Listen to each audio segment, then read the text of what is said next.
आप बोल रहे हो ना कट ऑफ हाई होता है, डर लग रहा है ना कट ऑफ हाई होता है, डरो मत। नीट 2024 की एक बेसिक प्रेडिक्शन बताऊं तो यहां पर क्या होने वाला है। के मन में आ रहा है कि सर एनटीए लेगा तो क्या होगा, एनएमसी लेगा तो क्या होगा। थर्ड राउंड पे आए हैं हम लोग, सिर्फ 1 मार्क्स काउंसलिंग में कम आया है, 612 या 611 अपने पास आया है। फॉर्म भर देने से सिलेक्शन नहीं होगा, यह बात आपको ही पता है कि नीट में क्या हो रहा है। नॉर्मल एमसीक्यूज का देखो नंबर डिक्रीज हो रहा है बेटा। नीट 2024 बहुत ही प्यारा टॉपिक है, इजी होगा या टफ।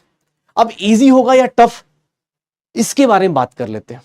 सिर्फ और सिर्फ सिलेक्शन, मतलब सिलेक्शन के लिए ठीक है ना, आप स्कोर अच्छा कर लोगे, लेकिन साइड बाय साइड आपको यही पता होना चाहिए कितने स्कोर पे आप सेफ फील कर सकते हो और कितने स्कोर पे आप सेफ फील नहीं कर सकते हो। जैसे नीट 2023 की काउंसलिंग राउंड 3 तक हो चुकी है, आपको ही पता है। एक नॉर्मल अगर ओपन कैटेगरी की बात करें या जनरल कैटेगरी की बात करें तो सिर्फ और सिर्फ राउंड 2 और राउंड 3 तक आए तो सिर्फ 1 मार्क्स का फर्क पड़ा है। 1 मार्क्स, सिर्फ 1 मार्क्स, 2 राउंड, सेकंड राउंड से थर्ड राउंड पे आए हम लोग, सिर्फ 1 मार्क्स काउंसलिंग में कम आया है। 612 या 611 अपने पास आया है, 612 से 611 तक आए हैं। बस 1 मार्क्स में ही सारी सीट फुल हो जा रही है। ऐसा कैसा हो गया है exam? Why NEET exam is so difficult? क्यों इतना डिफिकल्ट हो रहा है? Why NEET exam tough? सबसे पहला चीज जो हमारी लाइफ में आया कि सर ये जो अपने पास बोल सकते हैं ना कि number of students, number of aspirants ये ज्यादा हो गए। सबसे पहला तो ये मेजर पॉइंट हो गया है कि नंबर ऑफ एस्पिरेंट्स क्या हो गए हैं, इंक्रीज हो गए हैं। अब जैसे जैसे नंबर ऑफ एस्पिरेंट्स बढ़ते हैं बेटा, इससे क्या इंक्रीज हो गया? कंपटीशन बढ़ गया है। नंबर ऑफ एस्पिरेंट इंक्रीज होने का मतलब क्या हो गया? कंपटीशन बढ़ गया है। और कंपटीशन के साथ साथ, कंपटीशन तो चलो इंक्रीज हुआ ही हुआ सर, अगर आप बात करेंगे ना तो हमारे अंदर ऑब्वियस आपके 50 वीडियोस दिख जाएंगे और ये होगा वो होगा। डरने का नहीं है भाई, फियर इंक्रीज करने का एक मार्केटिंग स्ट्रेटजी है, नहीं डरना उससे। दूसरा सर, सबसे ज्यादा दिक्कत आज के टाइम पे high cut off. High cut off से नहीं डरना है, आप अपना लेवल हाई कर लो भाई। मुझे क्या करना है? हाई कट ऑफ मेरे लिए डरावनी चीज नहीं है। हाई कट ऑफ का मतलब क्या हो गया कि सर अपने पास high level of preparation start कर लीजिए। मैं आपको जो प्रॉब्लम बता रहा हूं साथ साथ में उसका सॉल्यूशन भी बता रहा हूं कि भैया आप लेवल ऑफ प्रिपरेशन को हाई कर लीजिए। सर क्लास के साथ साथ डीपीपी और होमवर्क या क्वेश्चन प्रैक्टिस कर पा रहे हैं। दूसरा सबसे मेज फाउंडेशन, लेवल ऑफ प्रिपरेशन बेटा आप यहां से पहले इस लेवल पे लेके आओ। अगर इस लेवल पे भी आ गए तो सर आप क्या रिवीजन सही टाइम पे सही तरीके से कर पा रहे हो? क्या रिवीजन सही टाइम से सही तरीके पे कर पा रहे हो?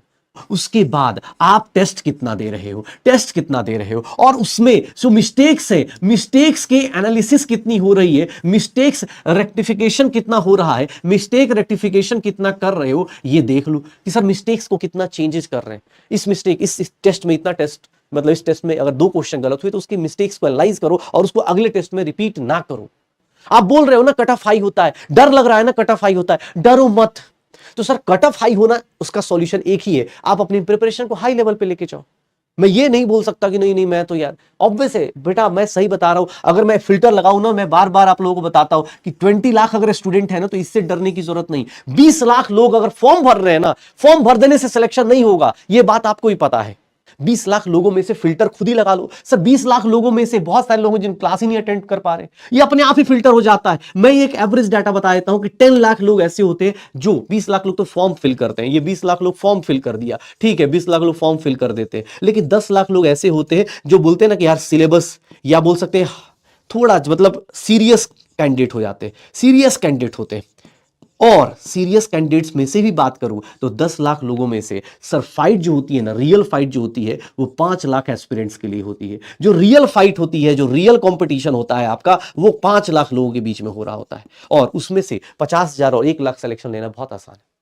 इसके अंदर 5 लाख बच्चों में से जो रियल कंपटीशन है बेटा, वो पता है किस चीज का कंपटीशन है? उन्होंने ये सब कुछ कर लिया है, बस अब इन 5 लाख लोगों में से रैंक, ये 5 लाख लोगों में से सिलेक्शन डिसाइड करने के जो फैक्टर्स हैं, वो सबसे ज्यादा फैक्टर्स जो होते हैं कि भैया वो एग्जाम का एनालिसिस कर लेते हैं। और वही एनालिसिस मैं बताने वाला। एग्जाम एनालिसिस आपको आना चाहिए कि एग्जाम कैसे, क्या पूछ रहा है, किस तरह के क्वेश्चंस पूछ रहा है। आज की बात करो तो इस 2023 का पेपर देखो, 2022 का पेपर देखो, चाहे बायो हो, फिजिक्स हो, केमिस्ट्री हो, एग्जाम का एनालिसिस करके देखो। आज के टाइम पे जो पहले सर असर्शन रीजन क्वेश्चंस जो लोग पहले नहीं भाव देते थे, आज के टाइम पे आपको ही पता है असर्शन रीजन का एक सिग्निफिकेंस बहुत ज्यादा बढ़ चुका है। Assertion reason questions sir simple MCQs आते हैं, आज भी आते हैं, वो बंद नहीं होंगे। सिंपल एमसीक्यूज पहले भी आते थे, वो बंद नहीं होंगे। सिंपल एमसीक्यूज पहले भी थे, आज भी हैं। लेकिन हाँ, ये वैल्यू बढ़ गई है, असर्शन रीजन बढ़ गई है। सर आज के टाइम पे statement based question, statement based question, statement based questions बढ़ गए हैं, स्टेटमेंट बेस्ड क्वेश्चंस बढ़ गए हैं, स्टेटमेंट बेस्ड क्वेश्चंस बढ़ चुके हैं, असर्शन रीजन बढ़ चुके हैं। आज के टाइम पे मैच द कॉलम का सिग्निफिकेंस, अब देखो ना एग्जाम खुद को कितना चेंज कर रहा है। मैच द कॉलम बढ़ा चुका है वो, मैच द कॉलम। अगर मैं बात करूं कि multiple statement based, multiple statement, इस तरह के क्वेश्चंस बढ़ गए। नीट एग्जाम 2024 का 2023 के ऊपर बात करें, कोई पूछता है कि 2023 से ज्यादा डिफिकल्ट होगा या नहीं होगा, उसके बारे में बात कर लेता हूं कि अगर नीट 2023 से मैं आगे चलूं, नीट 2023 से मैं आगे चलूं तो नीट 2024 में, नीट 2024 में, सर नीट 2024 में क्या कुछ हो सकता है। भैया मैं एक बात बताऊं, दोनों एग्जाम का नाम सेम ही रहेगा, कुछ कॉमन बातें बताता हूं, बस कुछ चीजें अलग हो जाएंगी। क्या होगा वो बता रहा हूं। नीट ही रहने वाला है। कुछ लोगों के मन में आ रहा है कि सर एनटीए लेगा तो क्या होगा, एनएमसी लेगा तो क्या होगा। बेटा साइंस ही रहेगी, physics chemistry botany zoology change नहीं होगी। हाँ ये जरूर हो सकता है कि अगर गवर्निंग बॉडीज या कुछ एग्जाम बॉडी चेंज होती हैं तो उनके अलग अलग, सबकी अलग अलग थिंकिंग पावर्स हैं। जैसे एनटीए ने क्या किया है, उन्होंने एग्जाम का क्वेश्चन इजी रखा है, लेकिन हाँ कट ऑफ बढ़ा दिए, क्वेश्चंस को मिक्सिंग करना शुरू कर दिया है। एनएमसी आएगा तो हो सकता है वो असर्शन रीजन को कम भाव दे, वो किसी और चीज को ज्यादा भाव दे, हो सकता है पेपर मतलब क्वेश्चन अच्छा कर ले। देखो 2-3 तरीके, अब जो बीत चुका है उसको तो हम एनालाइज कर सकते हैं, जो आने वाला है उसके बारे में बता देता हूं। नीट 2023 में अपने पास जो एनटीए ने पेपर लिया था उसमें हम लोगों ने देखा कि यार ये क्या करा जा रहा है, तो सर इंटरमिक्सिंग किया जा रहा है, इंटरमिक्सिंग ऑफ कॉन्सेप्ट्स हो रहे हैं, इंटरमिक्सिंग ऑफ चैप्टर्स हो रहे हैं, इंटरमिक्सिंग ऑफ चैप्टर्स हो रहे हैं, इंटरमिक्सिंग ऑफ कॉन्सेप्ट्स हो रहे हैं। पेपर आसान है, लेकिन हाँ डेफिनेशन बेस्ड क्वेश्चन, इस तरह की चीजें चल रही हैं। नीट 2023 के पेपर में ये हुआ है। नीट 2024 की एक बेसिक प्रेडिक्शन बताऊं तो यहां पर क्या होने वाला है। यहां पर जो पेपर ये है, 2 कंडीशंस आपके पास है। या तो एग्जामिनर बैठा है वो ये सोच ले कि यार एक काम करते हैं, पेपर का लेवल अच्छा कर देते, क्वेश्चन का लेवल अच्छा कर देंगे तो कंपटीशन ऐसे ही बाहर हो जाएगा, उस केस में कट ऑफ गिर जाएगा। लेकिन यार मैं एक बात बताऊं, और दूसरा ये भी सोच ले कि यार ऐसा ही पैटर्न फॉलो करते हैं, इजी क्वेश्चन ही रखते हैं, बस ट्विस्टिंग करते चलते हैं, वर्ड्स में घुमा देते हैं, बच्चों को स्टेटमेंट में फंसा देते हैं, तो ये भी सोचा जा सकता है। दूसरा, सर नीट 2024 में एक हम मान लेते हैं कि हम इसको एक सिंपल सा चीज मान लेते हैं कि सर मॉडरेट पेपर मानेगा। मेरी तरफ से अगर मुझसे कोई पूछे या हम लोगों की तरफ से, टीचर्स की तरफ से पूछे, तो मॉडरेट पेपर मतलब फिर से वही कि सर अभी भी कंपटीशन 5 लाख लोगों के बीच में ही होगा। और मॉडरेट पेपर का मतलब होता है कि इजी क्वेश्चंस विद ट्विस्टिंग, कि सर इजी क्वेश्चन में ऐसे ऐसे ऑप्शंस दे दो कि बच्चा खुद ही कंफ्यूज हो जाए। इजी क्वेश्चंस ऐसे ऐसे स्टेटमेंट दे दो कि उसको पता ही ना चले। जैसे मैं तुमसे पूछ दूं which of the following is not incorrect, which of the following is not incorrect. Not incorrect मतलब क्या हो गया, सर वो ट्रू पूछ रहा है या फॉल्स। बच्चा फटाफट जल्दी जल्दी पढ़ते हो। अब मैं तुमसे एक सिंपल सा क्वेश्चन पूछ दूं कि sir what is which of the following is not incorrect, तुम खुद ही कंफ्यूज हो जाओगे। एग्जाम हॉल में ऑब्वियस है बहुत सारा प्रेशर होता है, पता चला इनकरेक्ट देख के आंसर टिक कर रहे हो, आगे आके पता चला अरे सर नॉट लिखा था, मैं देखा ही नहीं।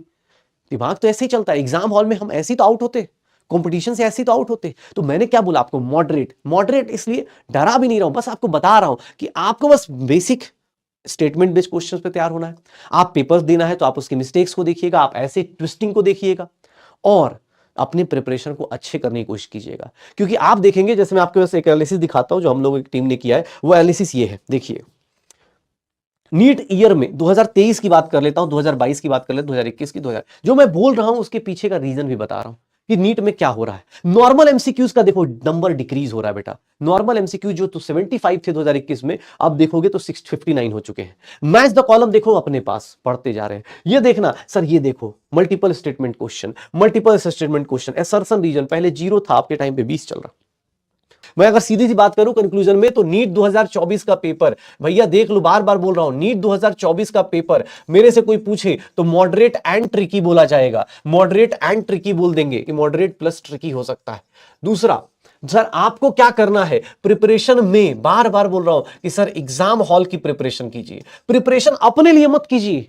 आपको घर पे अच्छा लग रहा है, ये चैप्टर 2 मिनट में हो गया, 10 सेकंड में हो गया, सर 1 दिन में हो गया, इससे फर्क नहीं पड़ रहा। प्रिपरेशन करिए किसके लिए, एग्जाम हॉल के लिए। कि एग्जाम हॉल में अगर ये क्वेश्चन आता तो क्या मैं इसको 10 सेकंड में कर सकता था, क्या मैं इसको 3 सेकंड में कर सकता था, 4 सेकंड में कर सकता था, या नहीं कर पाऊंगा। तो एग्जाम हॉल की प्रिपरेशन स्टार्ट कीजिए। मैं बार बार बोल रहा हूं, एग्जाम के अंदर एग्जाम हॉल की प्रिपरेशन स्टार्ट कीजिए कि भैया जाऊंगा, वहां पे एक अलग इन्वायरमेंट होगा, उसके हिसाब से कीजिए। दूसरा सर, तीसरी चीज आपको कॉन्फिडेंस प्लस कॉन्फिडेंस। मैं ऐसे बोलता हूं बार बार कि भैया कॉन्फिडेंस किसी मार्केट में तो नहीं मिलता, लेकिन हाँ, कॉन्फिडेंस कब आएगा? जब आप हार्डवर्क कर रहे होंगे, जब हार्डवर्क कर रहे होंगे। और दूसरा, एक दिन हार्डवर्क करने से नहीं होगा, आप कंसिस्टेंटली हार्डवर्क कर रहे होंगे, कंसिस्टेंटली हार्डवर्क कर रहे होंगे, कंसिस्टेंटली हार्डवर्क कर रहे होंगे, कंसिस्टेंटली हार्डवर्क कर रहे होंगे, तो यहां पे आपको खुद ही कॉन्फिडेंस मिलेगा। टेस्ट देते रहिए, टेस्ट देते रहिए जितना ज्यादा हो सकता है, टेस्ट जितना ज्यादा अटेम्प्ट कर सकते हैं। टेस्ट के साथ मैं बार बार बोलता हूं, ट्रिपल ए, टेस्ट को अटेम्प्ट कीजिए, टेस्ट को एनालाइज कीजिए, टेस्ट को एनालाइज कीजिए और टेस्ट को री अटेम्प्ट करने की कोशिश कीजिए कि सर एक बार फिर से अच्छे क्वेश्चंस को री अटेम्प्ट करें। तो ये बेसिक चीजें हैं जिनको आपको ध्यान रखना है। नीट 2024 के लिए बहुत ज्यादा लोड लेके मत रखिए, सर पे बहुत ज्यादा पैनिक मत लीजिए। आपको बस एक सीट के लिए पढ़ना है और वो सीट आपको पक्का मिलेगी अगर आप सही अप्रोच के साथ, सही हेल्दी माइंड के साथ आप पढ़ाई कर रहे हैं तो।